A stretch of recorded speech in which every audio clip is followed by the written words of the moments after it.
Bon matin à vous tous. C'est bon de vous voir comme à chaque dimanche et même de vous voir dans les réunions de mi-semaine aussi. Je vous invite encore à la prière le mercredi, que ce soit ici dans la salle ou par Internet, là.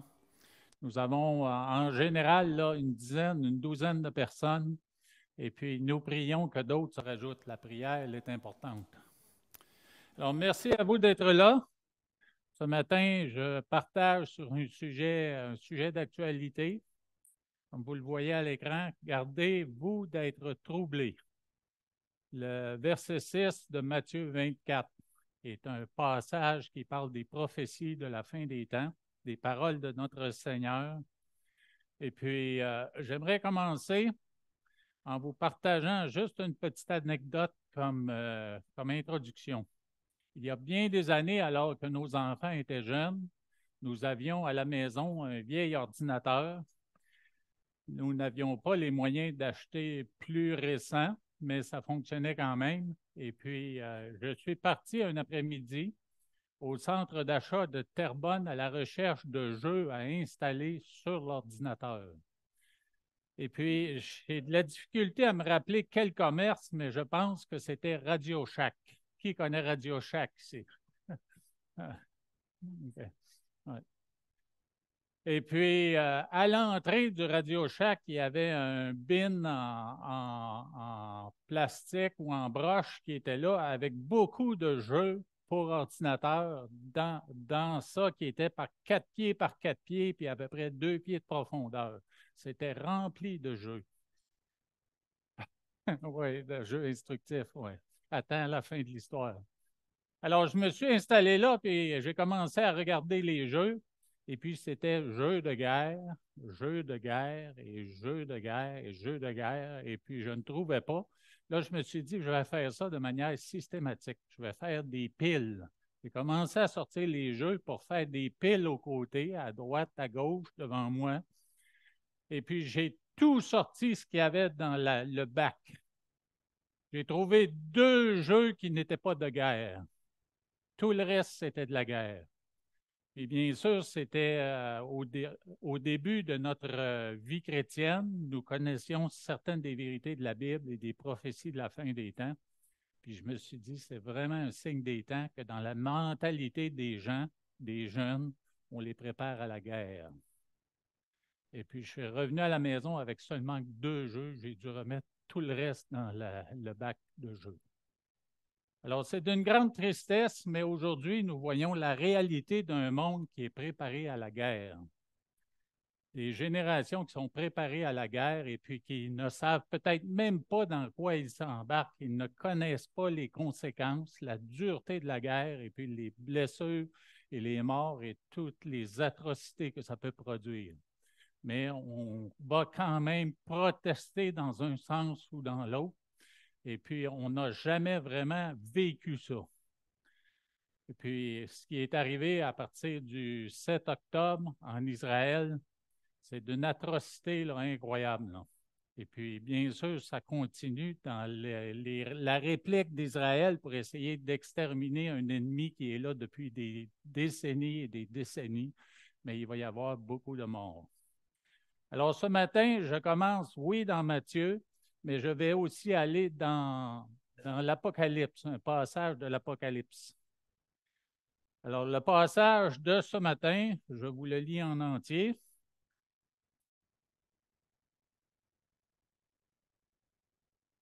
Alors, voici les versets 6 à 10. Vous entendrez parler de guerre et de bruit de guerre. Gardez-vous d'être troublés, car il faut que ces choses arrivent. Mais ce ne sera pas encore la fin. Une nation s'élèvera contre une nation et un royaume contre un royaume.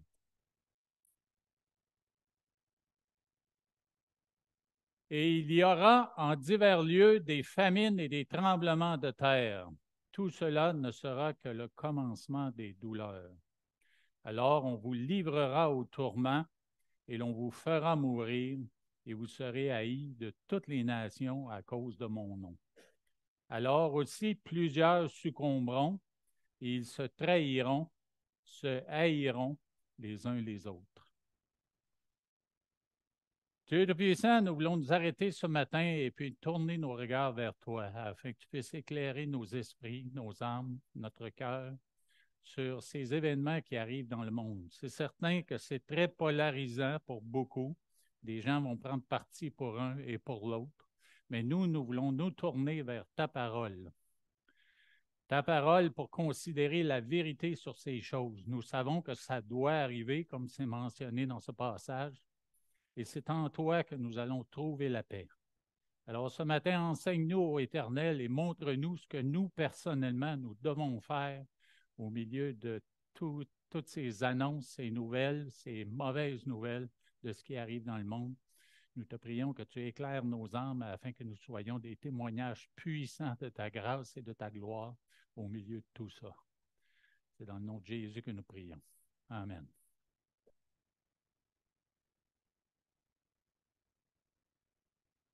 Alors oui, bien sûr, c'est Jésus qui prophétise et exhorte. Au verset 6, il dit, vous entendrez parler de guerre et de bruit de guerre. Gardez-vous d'être troublés, car il faut que ces choses arrivent, mais ce ne sera pas encore la fin. Alors oui, il y a de quoi s'inquiéter quand on regarde les conséquences de la Première et de la Deuxième Guerre mondiale. Vous voyez ici des chiffres qui ne mentent pas. Première Guerre mondiale, 18,6 millions de victimes militaires et civiles. Deuxième Guerre mondiale, à peu près quoi? C'est de 39-45, c'est 21 ans plus tard. 60 à 80 millions de victimes militaires et civiles. C'est incroyable, là, la méchanceté de l'homme, à quel point il peut vouloir détruire et tuer.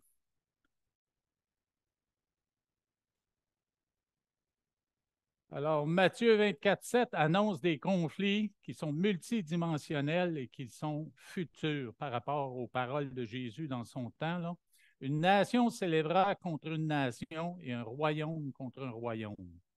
Il y aura en divers lieux des famines et des tremblements de terre.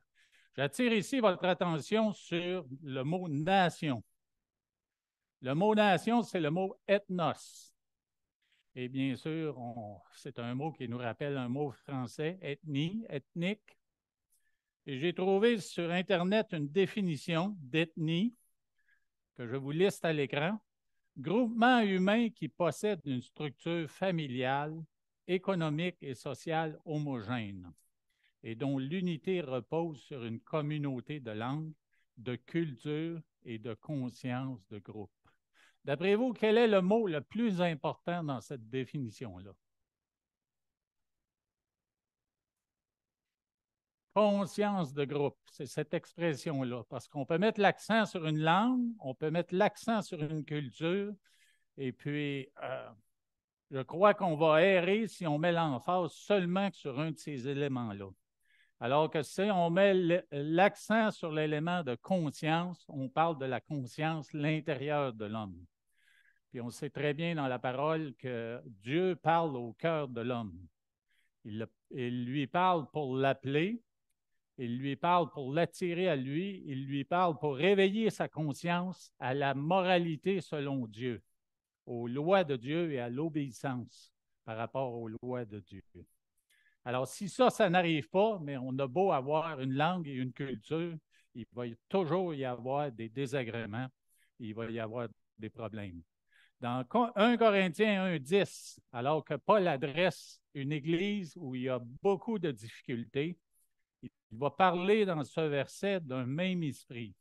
Il dit, je vous exhorte, frères, par le nom de notre Seigneur Jésus-Christ, à tenir tous un même langage, oui, et à ne point avoir de division parmi vous, oui, mais à être parfaitement unis dans un même esprit et dans un même sentiment.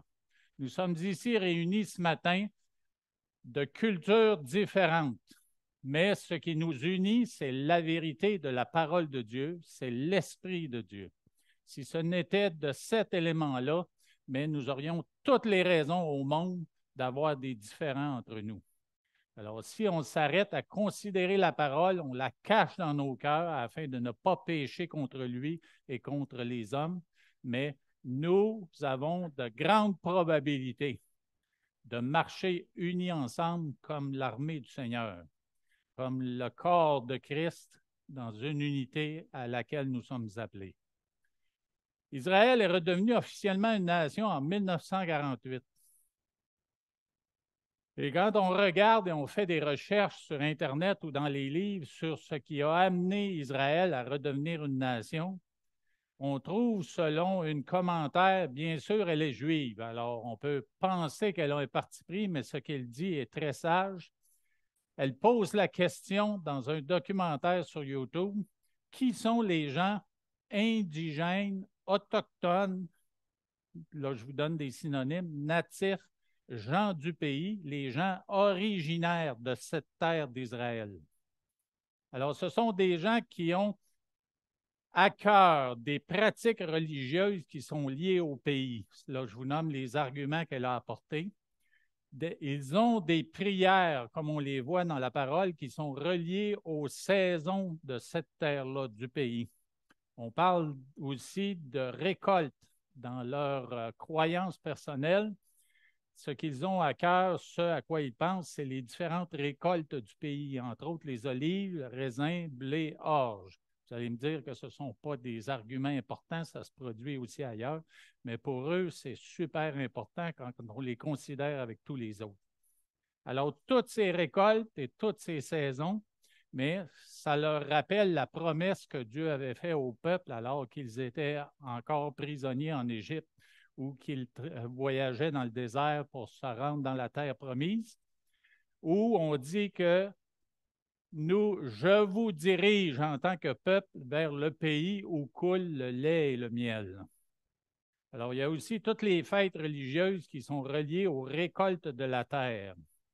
Fait important, elle qui est juive, qui connaît l'hébreu, mais elle rappelle les découvertes dans le pays, les découvertes archéologiques qui portent une empreinte de la langue, qui portent des mots qui sont hébreux, qu'elle peut comprendre. Alors pour elle, c'est un fait important qui montre que son peuple a habité la terre d'Israël. Elle rappelle aussi que dans la préparation que le mouvement sioniste a préparé partout dans le monde alors que les Juifs étaient exilés dans différents pays. Dans les célébrations, il y avait une fête ou une célébration où on mentionnait, puis le terme hébreu, je ne m'en rappelle pas, là, je ne l'ai même pas pris en note parce que c'était un peu compliqué pour moi, mais on disait à l'an prochain à Jérusalem. C'était comme une promesse, un rappel du fait que nous irons là éventuellement, nous serons là éventuellement.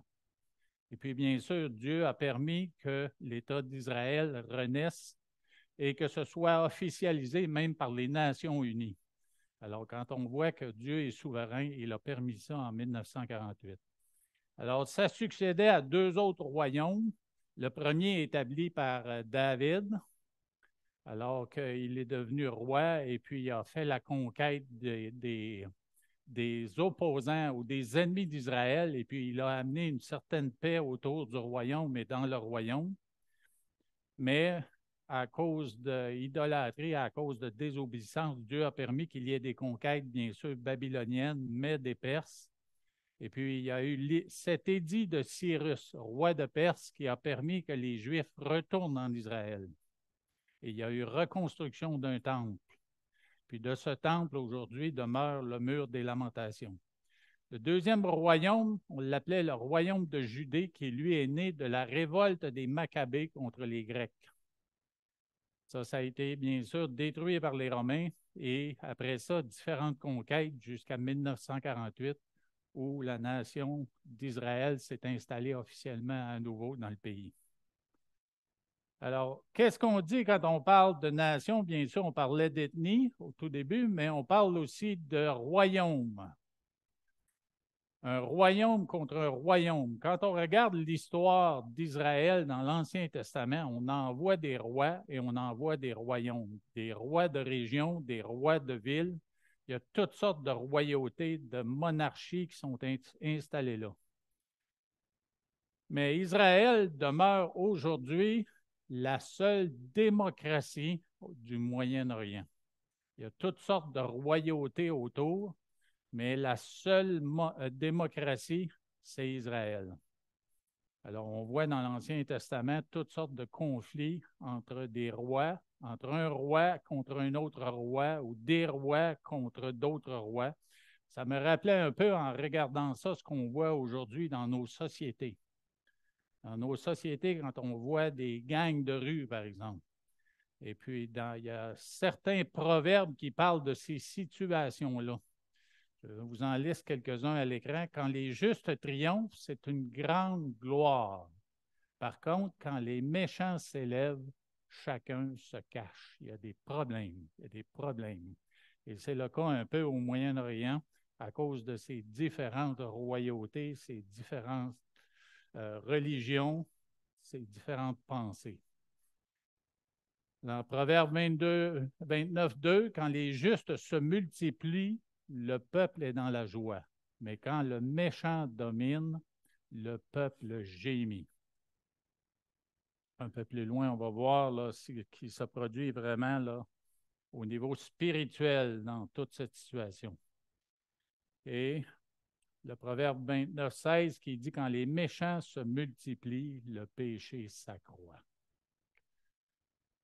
Et bien sûr, quand on regarde au livre des juges, la conclusion du livre des juges, le dernier verset dit ceci. En ce temps-là, il n'y avait point de roi en Israël. Chacun faisait ce qui lui semblait bon. Alors aujourd'hui, nous vivons dans une société où les gens ont beaucoup de difficultés à se soumettre à l'autorité en place, à commencer par l'autorité parentale. Et c'est pour ça que nous, en tant que croyants dans nos familles, on doit s'assurer que nous pratiquions une autorité parentale qui est ferme, mais qui est faite avec amour, qui est appliquée avec amour. Malheureusement, ce n'est pas toujours le cas. Et puis, le problème du respect de l'autorité, il est non seulement dans les familles, mais il se retrouve dans les écoles à un très jeune âge. Je me rappelle, il était un temps où on parlait des troubles à l'université et dans les collèges. Après ça, on a parlé des troubles à l'école secondaire et c'est maintenant à l'école primaire. Alors, dans le cœur de l'homme, il y a un sérieux problème d'obéissance à l'autorité. Et bien sûr, ça va se refléter dans l'obéissance à l'autorité du Père. Et je parle du Père céleste, l'autorité du Seigneur. Il y a un commentateur, journaliste, écrivain d'Angleterre qui est très sage dans ses propos. Il s'appelle Douglas Murray. Et puis, il a dit ceci, à cause du fait que dans les démocraties partout dans le monde, on a démontré de la mollesse envers les différentes situations concernant les immigrants qui sont entrés dans le pays. Il y a un éclatement des frontières partout dans le monde. Avant, les frontières demeuraient solides, respectées. Mais là, il y a eu un éclatement des frontières et des gens se sont retrouvés partout dans les pays.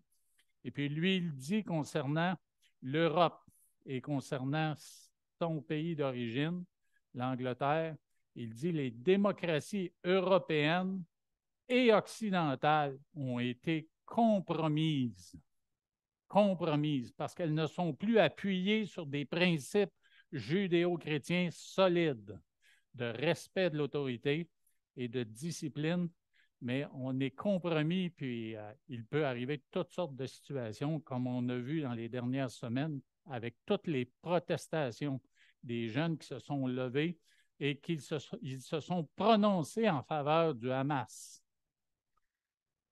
Et puis, je ne sais pas si vous le savez, mais si vous regardez dans la parole de Dieu, le Genèse 6, 11, c'est le verset qui parle de la terre remplie de violence. Et si vous faites une recherche avec une concordance, le mot ou un dictionnaire, le mot hébreu pour violence dans ce verset-là, c'est le mot Hamas. Alors, c'est incroyable qu'un mouvement, un gouvernement d'un endroit, mais s'appelle violence. Alors, il y a une correspondance. Alors, lui, il déclare qu'éventuellement, ce sera la mort de l'Europe et la mort de l'Occident. Pourquoi? parce que les principes judéo-chrétiens sur lesquels ces sociétés ont été bâties, mais ils sont présentement bafoués, complètement bafoués. Et puis, on a laissé faire ça, non seulement au niveau des gouvernements, mais au niveau des organisations, au niveau des familles, au niveau des écoles et partout. On a rejeté la parole de Dieu et ses principes. Et présentement, le monde en souffre. C'est pourquoi ces guerres, cette guerre, la guerre d'Ukraine, et possiblement d'autres guerres là, vont amener à un désordre encore bien plus grand. Alors, il y a des avantages et dangers de la diversité culturelle et la diversité de croyances. Et là, je ne parle pas de la façon de préparer de la nourriture, je ne parle pas de la langue, mais je parle de la culture qui amène à un respect et une discipline des droits des autres personnes et de la vie des autres personnes. Alors, l'avancée du christianisme au début de l'Église, ça a été providentiel. Ça a été providentiel. Il y a des gens qui se sont opposés à ça. Mais Dieu a préparé le monde dans sa providence. Puisque avant que Jésus ne se présente en Judée, en Galilée et partout ailleurs pour parler de la parole de Dieu, mais Dieu avait préparé le monde pour que le christianisme puisse être propagé dans le monde de ce temps-là. Il l'a fait comment? Il l'a fait en permettant que Alexandre le Grand devienne un grand conquérant et puis que la langue commune des gens devienne le grec, soit le grec. Le grec, pour moi, là, même si je ne connais pas beaucoup de grec, j'espère que Michel ne me démentira pas ou que Richard ne me démentira pas ce matin, mais je la considère comme une langue comme l'anglais. Quand je suis allé aux États-Unis passer 4 ans, je m'imaginais que l'anglais, c'était difficile, compliqué, ça me faisait peur. J'ai rapidement réalisé que l'anglais, c'était facile. Beaucoup plus facile que le français. Notre français, il est compliqué, il est difficile, puis quelqu'un a dit que dans l'éternité, nous allons parler français. Et pourquoi cela? C'est parce que ça prend une éternité à bien l'apprendre. Alors, Dieu a préparé le monde avec le grec comme langue de communication, langue de commerce pour la propagation de l'Évangile. D'ailleurs, la Bible a été écrite, le Nouveau Testament a été écrit en grec. Et puis, par la suite, il a préparé le monde avec l'influence romaine. L'influence romaine, comment ça? Vous connaissez, vous avez entendu parler de la paix romaine, la Pax Romana, mais ça faisait en sorte que les gens pouvaient voyager, se déplacer dans une paix relative. Ils n'étaient pas assaillis par les bandits sur les routes et pour être non seulement volés, mais souvent assassinés. Alors, la Pax Romana, et en plus, les Romains ont construit des infrastructures pour voyager qui durent encore aujourd'hui, tellement c'était bâti solidement. Alors, ces conditions-là ont fait que l'Évangile propagé par les disciples et les apôtres, mais ça a pu voyager rapidement et aller loin. Alors, par la suite, il y a eu bien sûr les frontières plus contemporaines aujourd'hui, des frontières géographiques qui ont explosé. Comment ça? Mais on a appris à voyager. Ça a été plus facile de voyager avec le développement des avions, entre autres. Et puis, on peut parler de missionnaires qui sont allés à l'étranger, comme Hudson Taylor et William Carey, qui étaient en Asie, en Chine. Ils sont allés là-bas et puis ils ont amené l'Évangile dans ces coins de la planète. Il y en a beaucoup d'autres, mais je ne peux pas me permettre d'en lister beaucoup ici ce matin.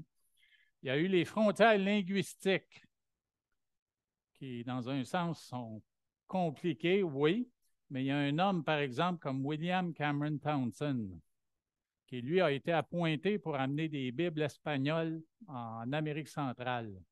Et quand il est venu pour les distribuer dans certains villages, il a réalisé que les gens qui étaient là ne comprenaient pas l'espagnol ou très peu l'espagnol. Alors, c'est cet homme-là qui a fondé la Société internationale de linguistique, ou SUMER plutôt, de Summer Institute of Linguistics. Pourquoi? Parce que leur mission, ça se faisait surtout, et le recrutement, ça se faisait surtout l'été. Alors, Summer Institute of Linguistics and Wycliffe Bible Translators. Alors, les traducteurs de l'association Wycliffe. Alors, lui, fait il a fondé cette association-là et puis il a recruté beaucoup de gens et ils ont traduit beaucoup de Nouveaux Testaments, de livres de la Bible, de Bible complète. Et ils sont encore à l'œuvre aujourd'hui. D'ailleurs, nous soutenons la famille Léonard dans cette œuvre-là. Alors, malheureusement, heureusement, il y a eu des bonnes choses par le christianisme, par la parole, mais les effets de l'homme sur la terre, ce n'est pas toujours bon. Ce n'est pas toujours bon. Le fait, comme je disais tantôt, que les frontières ont éclaté, mais il y a des gens qui se sont déplacés, se sont installés dans des pays, puis on amène toujours avec nous notre bagage de croyances. Quand je me suis installé ici à Terrebonne après 1 ou 2 décennies, je suis allé chez le Rona, que j'aime beaucoup en haut de la côte. Là. On me disait cette semaine que ça allait fermer. Et puis, je suis arrivé là pour acheter quelque chose. Puis, qu'est-ce que j'ai vu en démonstration? Là, c'était le stock d'été qui venait de sortir. Il y avait des Bouddhas dans la place qu'on vendait. Ouais. Alors, c'est dans ce temps-là qu'on réalise que ces systèmes de pensée-là, ces philosophies-là, mais les gens les amènent avec eux et puis ça s'installe dans les pays. Puis quand ça s'installe pour faire le mal, c'est là que surviennent les problèmes. Alors, dans le verset 6, ça c'est la citation de Douglas Murray, les démocraties européennes et occidentales ont été compromises. Ou le verset 8 plutôt, tout cela ne sera que le commencement des douleurs. Bien sûr, ça fait référence à quelque chose que nous connaissons, surtout les femmes, vous les connaissez. C'est les douleurs de l'enfantement. Et puis dans les versets que vous voyez à l'écran, or nous savons que jusqu'à ce jour, la création tout entière soupire et souffre les douleurs de l'enfantement. Alors, c'est Paul qui écrit aux Romains et qui parle de la situation. D'ailleurs, au début de Romains, dans le premier chapitre, il parle du mal qui de plus en plus grandit autour de lui, là, qui l'affecte énormément et qui parle du jugement de Dieu qui va tomber sur ces gens-là. Alors oui, les douleurs de l'enfantement sont là maintenant, puis on voit qu'elles augmentent parce qu'elles ont 2 caractéristiques. Elles augmentent en intensité et elles augmentent en fréquence. Alors, c'est ce que nous sommes appelés à voir dans Romains 8, 23. Et ce n'est pas elles seulement. On parle de la création, mais on parle aussi des gens. On parle de nous. Mais nous aussi, qui avons les prémices de l'Esprit, nous aussi, nous soupirons en nous-mêmes en attendant l'adoption, la rédemption de notre corps, c'est-à-dire l'enlèvement pour beaucoup et pour d'autres, mais l'arrivée dans l'éternité si nous partons avant l'enlèvement. Alors, comment ça se produit? Ça se produit avec des persécutions de l'extérieur et de l'intérieur. Dans le verset 9, il est écrit, « On vous livrera au tourment et l'on vous fera mourir et vous serez haïs de toutes les nations à cause de mon nom. » Alors, moi, je comprends dans ce verset-là que la persécution, que les tourments vont venir de l'extérieur, peuvent venir des gouvernements, peuvent venir de terroristes, peuvent venir de l'extérieur, vers les nations et vers les personnes. Luc écrit de manière peut-être un petit peu plus précise quand il dit « Mais avant tout cela, on mettra la main sur vous et l'on vous persécutera.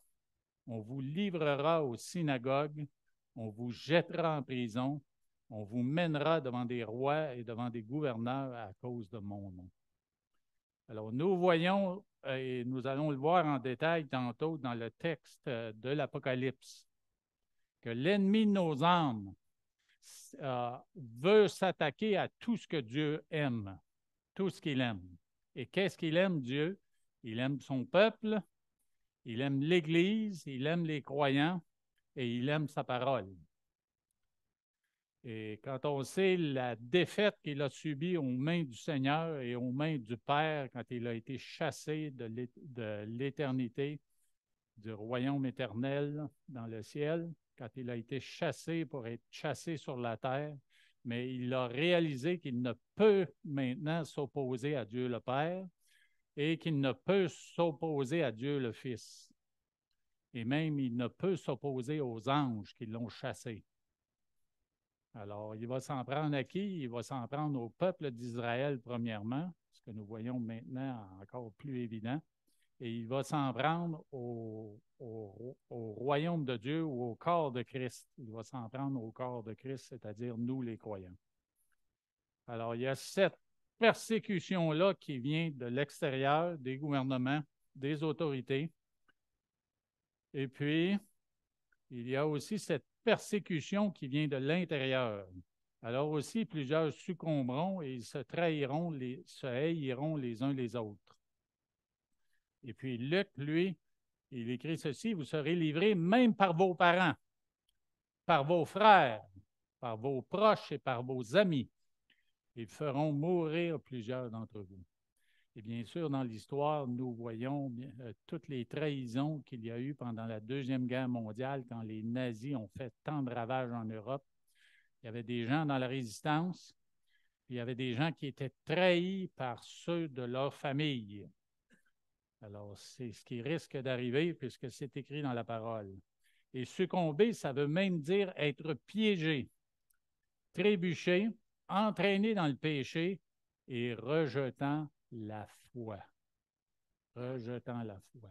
Alors, faisons attention en tant que chrétiens pour entretenir et faire croître cette foi-là continuellement dans nos vies. Faisons attention de ne pas délaisser la parole, de ne pas délaisser la prière.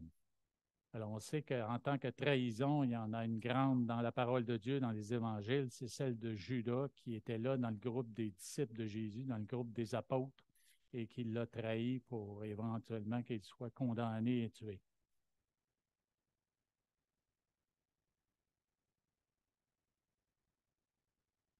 Alors, il y a eu cette grande guerre, cette deuxième grande guerre avec toutes ces horreurs qui ont été perpétrées au niveau personnel, au niveau national, au niveau international. Et puis aujourd'hui, nous nous retrouvons moins de 100 ans plus tard, et puis nous nous retrouvons sensiblement au même endroit avec des guerres qui sont à deux endroits dans le monde et qui risquent d'éclater ailleurs aussi. Et puis j'aime dire, comme un pasteur a déjà dit dans un des premiers messages que j'ai entendus, ce que l'homme apprend de l'histoire, c'est qu'il n'apprend rien de l'histoire. Ce que l'homme apprend de l'histoire, c'est qu'il n'apprend rien de l'histoire. Il va toujours répéter les mêmes choses parce que son cœur est corrompu par-dessus tout. Alors, le passage de l'Apocalypse que je veux vous lire, je l'appelle le conflit derrière tous les conflits. Et puis, avant d'y aller, je vais vous lire 2 versets dans Éphésiens 6, car nous n'avons pas à lutter contre la chair et le sang, mais contre les dominations, contre les autorités, contre les princes de ce monde de ténèbres, contre les esprits méchants dans les lieux célestes. C'est pourquoi prenez toutes les armes de Dieu afin de pouvoir résister dans le mauvais jour et tenir ferme après avoir tout surmonté. Et puis dans l'Apocalypse, tournons au chapitre 12 à partir du verset 1. C'est un long texte, mais ça vaut la peine de le lire. Je ne commenterai pas énormément, mais ça nous donne un aperçu de cette guerre cosmique qui est là derrière, cette guerre spirituelle qui est derrière les guerres que nous voyons maintenant et toutes les autres situations destructrices sur la terre. Un grand signe parut dans le ciel. Une femme enveloppée du soleil, la lune sous ses pieds et une couronne de 12 étoiles sur sa tête. Elle était enceinte et elle criait, étant en travail et dans les douleurs de l'enfantement. Un autre signe parut encore dans le ciel, et voici, c'était un grand dragon rouge, ayant 7 têtes et 10 cornes, et sur cette tête 7 diadèmes. Sa queue entraînait le tiers des étoiles du ciel et les jetait sur la terre. Le dragon se tint devant la femme qui allait enfanter afin de dévorer son enfant lorsqu'elle aurait enfanté. Elle enfanta un fils qui doit paître toutes les nations avec une verge de fer. Et son enfant fut enlevé vers Dieu et vers son trône. Et la femme s'enfuit dans le désert où elle avait un lieu préparé par Dieu afin qu'elle y fût nourrie pendant 1260 jours. Alors, nous voyons ici là, cette guerre qui est déclarée entre un dragon, et puis pour ceux qui ont étudié tant soit peu le livre de l'Apocalypse, mais on reconnaît dans le dragon le diable lui-même. Et dans la femme, Israël.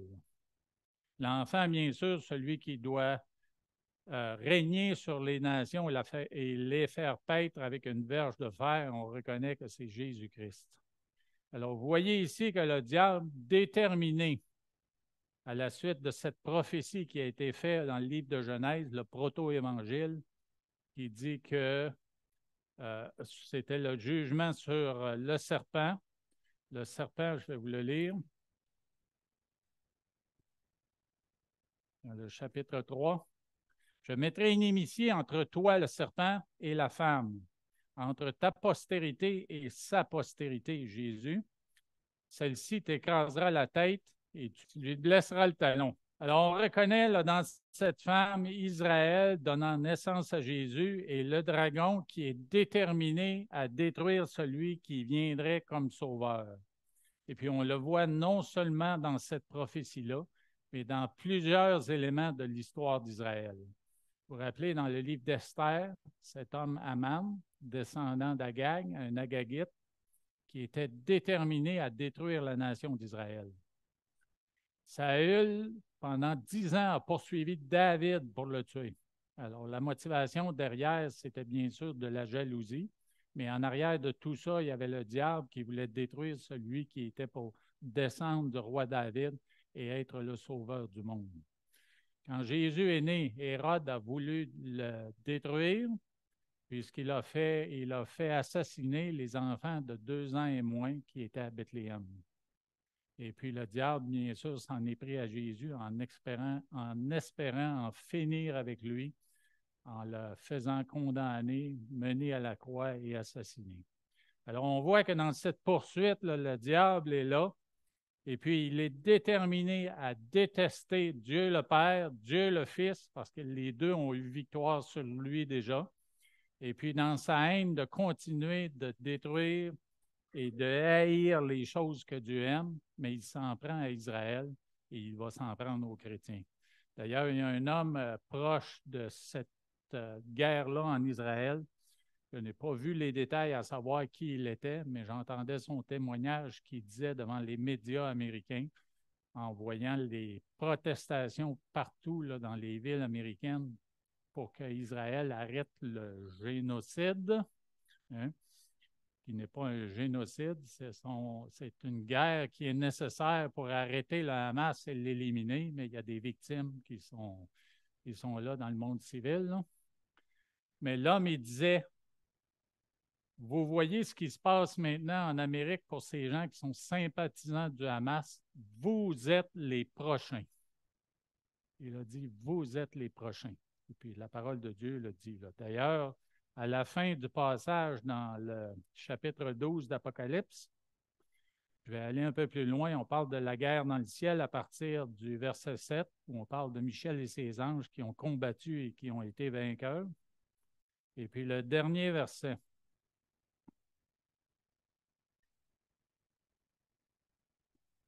Et on voit aussi sa colère au verset 12. C'est pourquoi réjouissez-vous, cieux, vous qui habitez dans les cieux, malheur à la terre et à la mer, car le diable est descendu vers vous, animé d'une grande colère, sachant qu'il a peu de temps.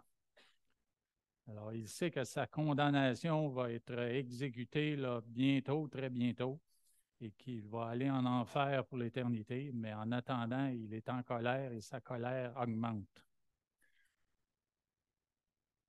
Alors, au verset 17, il est écrit, « Et le dragon fut irrité contre la femme qui a réussi à se réfugier. » On parle d'un endroit où elle s'est réfugiée pour s'éloigner des dangers qui la guettent. On parle d'Israël, puis on parle d'un endroit comme Petra, par exemple, où ils vont pouvoir aller se réfugier alors que la guerre va vraiment s'approcher d'eux en Israël.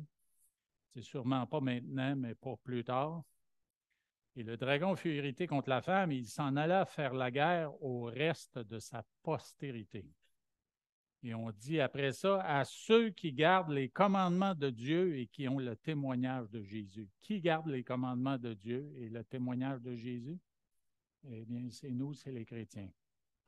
Alors, vous voyez que l'ennemi est l'auteur de tout ce conflit. Puis on voit d'ailleurs dans le comportement du gouvernement Hamas, puis là, je ne parle pas de tous les Palestiniens, je suis certain qu'il y a des Palestiniens qui ont un cœur sensible et qui souffrent énormément dans toute cette situation. Mais Hamas, on a montré des vidéos maintenant parce qu'Israël est maintenant dans Gaza. Et puis, ils sont entrés dans la ville de Gaza, Gaza City. Et puis, ils ont découvert là, des tunnels construits sous la ville, à 30 mètres sous le sol. Puis, on les voit là, fouiller dans ces tunnels-là pour essayer de retrouver les otages qui ont été enlevés le 7 octobre. Et puis, c'est une guerre qui est très difficile à faire. Mais on se demande, à la suite de toute l'aide financière qui a été déversée sur Gaza, où est allé ces argents-là alors qu'on voit que les gens vivent dans la pauvreté et les gens ont de la difficulté à s'en sortir. Mais quand on voit tout le béton qui a été coulé dans le sol pour faire ces tunnels-là, et on voit les armements qui sont emmagasinés un peu partout, là, il y a une mentalité dans le Hamas qui est un esprit de violence, un esprit de génocide.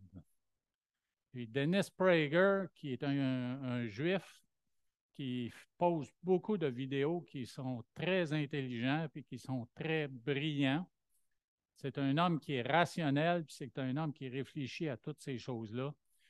Il a répété à plusieurs occasions comment est-ce qu'Israël peut s'asseoir à la même table qu'un groupe, le Hamas, alors qu'on se retrouve dans une position où d'un côté, on veut négocier, puis de l'autre côté, on veut nous tuer.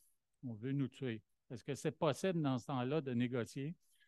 On sait qu'il y a eu plusieurs accords de paix et politiquement parlant, un événement qui a probablement là, produit cette réaction-là du Hamas, inspirée et encouragée par l'Iran, c'est le fait qu'il y a eu, avec l'ancien gouvernement américain, juste avant le gouvernement Biden, le gouvernement Trump, ils ont conclu des accords de paix avec le Maroc, avec le Soudan et avec les États arabes unis.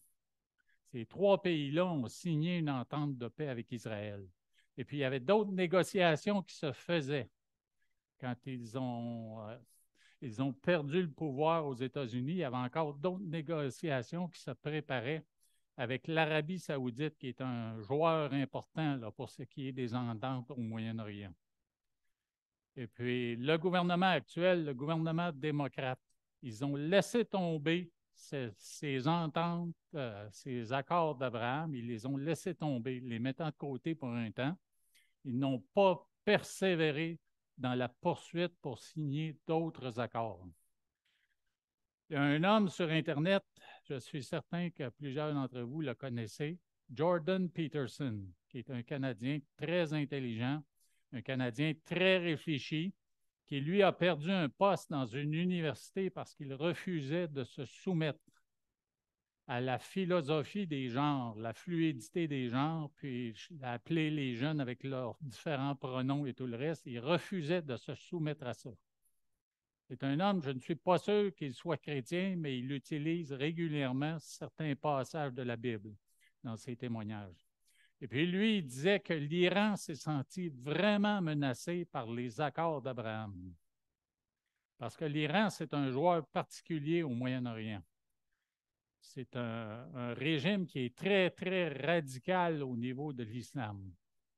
Puis il y a des reportages qui sortent de l'Iran où on dit que l'Église chrétienne est en croissance en Iran. Alors, le gouvernement du pays qui vit quelques révolutions là, qui sont fondées peut-être sur des principes judéo-chrétiens où les gens veulent plus de liberté, ils se sentent menacés à l'intérieur comme à l'extérieur par des accords de paix où d'autres pays musulmans vont s'associer à Israël pour avoir des ententes de paix. Ce qui est arrivé, entre autres aussi, là, dans les différents rapports qu'on donne, c'est que le gouvernement actuel américain, ils ont débloqué de l'aide financière pour un pays comme l'Iran. Il y avait des ententes financières avant. Le président Trump, puis là, j'hésite un peu à parler de président Trump parce que c'est un individu qui est très controversé parce qu'il est très confrontationnel. Et même si c'est au niveau conversation, on peut le considérer comme quelqu'un de détestable. Je crois que les politiques qu'il a instituées, non seulement au niveau du pays, des États-Unis, mais au niveau de la politique étrangère. C'est un homme qui était ferme. C'est un homme qui était déterminé. Et jusqu'à un certain point, là, appuyé sur des bons principes moraux. Et puis, il y a des gens qui, à Washington, n'ont vraiment pas aimé ça. On s'est opposé à lui beaucoup. On s'oppose encore à lui parce qu'on ne veut pas qu'il redevienne président en 2024. Mais ce qu'il a fait, c'est qu'il a resserré la vis au niveau de l'Iran. Il a coupé les vivres à l'Iran. Et en coupant les vivres à l'Iran, c'est de ne pas leur donner de l'argent, en plus de limiter leur production de pétrole pour qu'ils ne puissent pas avoir les argents ou les moyens financiers qui viennent des revenus du pétrole. Alors, qu'est-ce que ça fait, ça, quand on serre la vis à un gouvernement qui est totalitaire? Ça fait qu'ils n'ont plus de moyens d'acheter des armes et de faire la guerre.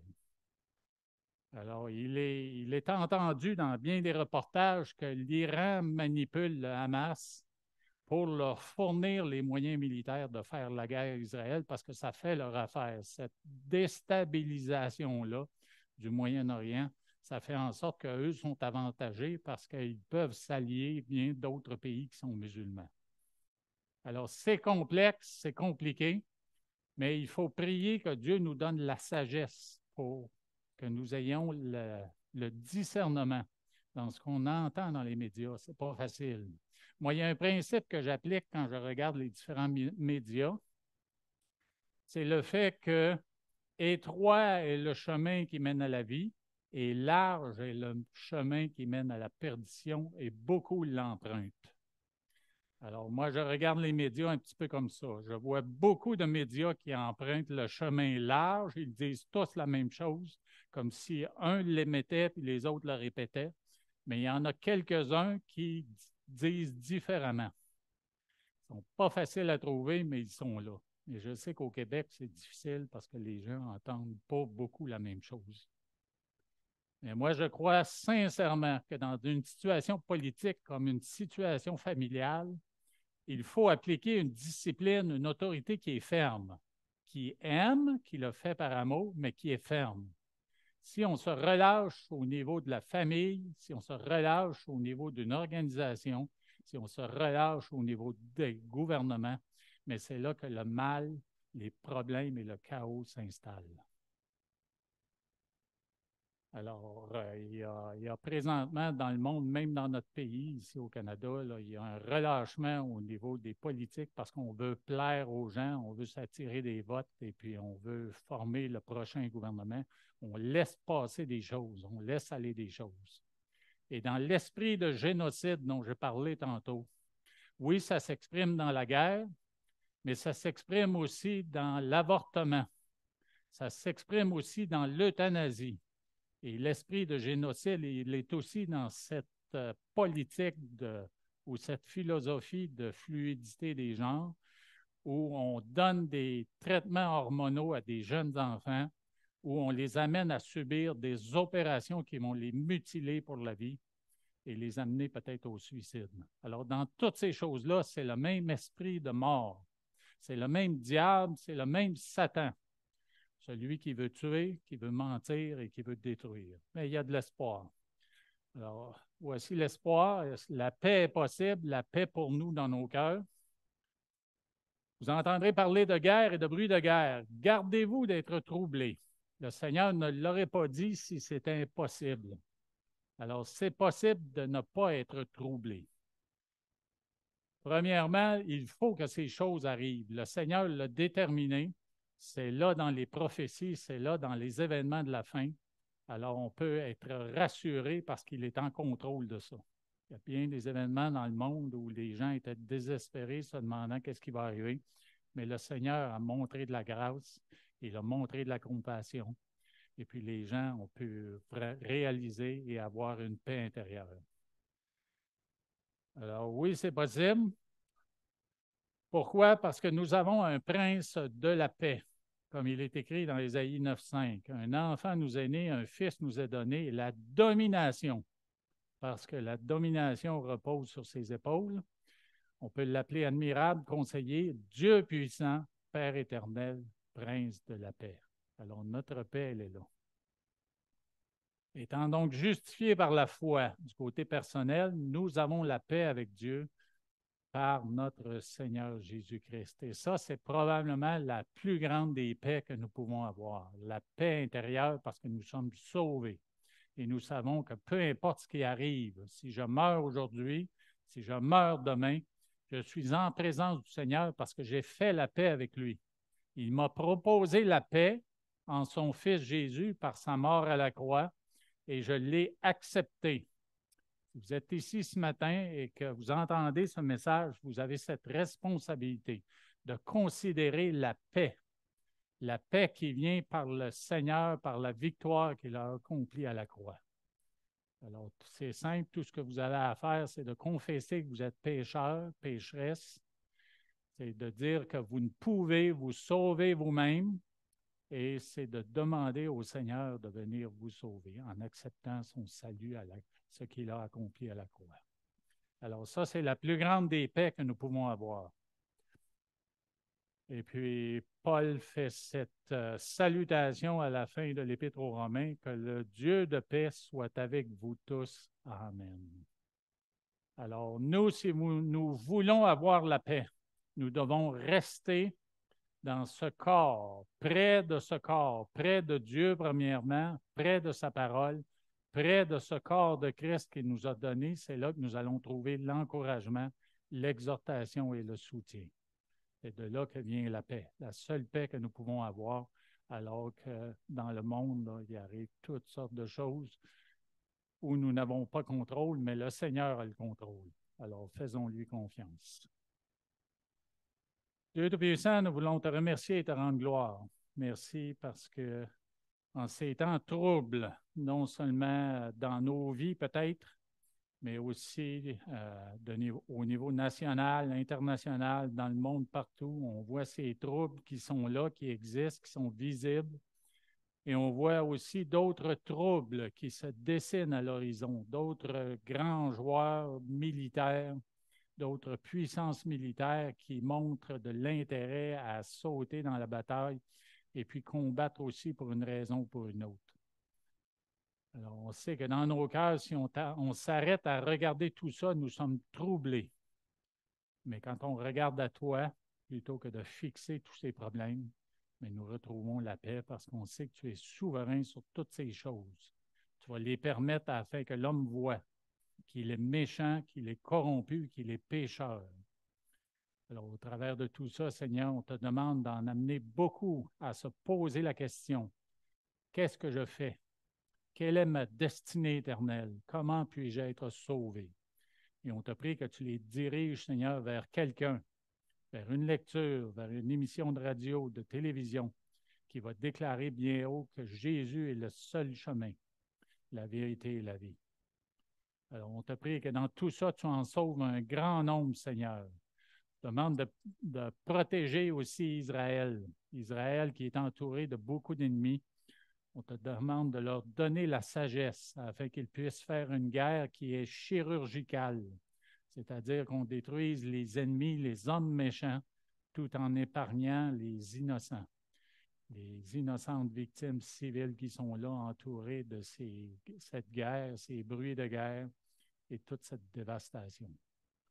Toutes ces choses, on te les demande dans le nom glorieux de ton Fils, Jésus. Amen. Passez un bon dimanche, bonne semaine. Et restez en prière, frères et sœurs, restez près du Seigneur. C'est là qu'est notre paix.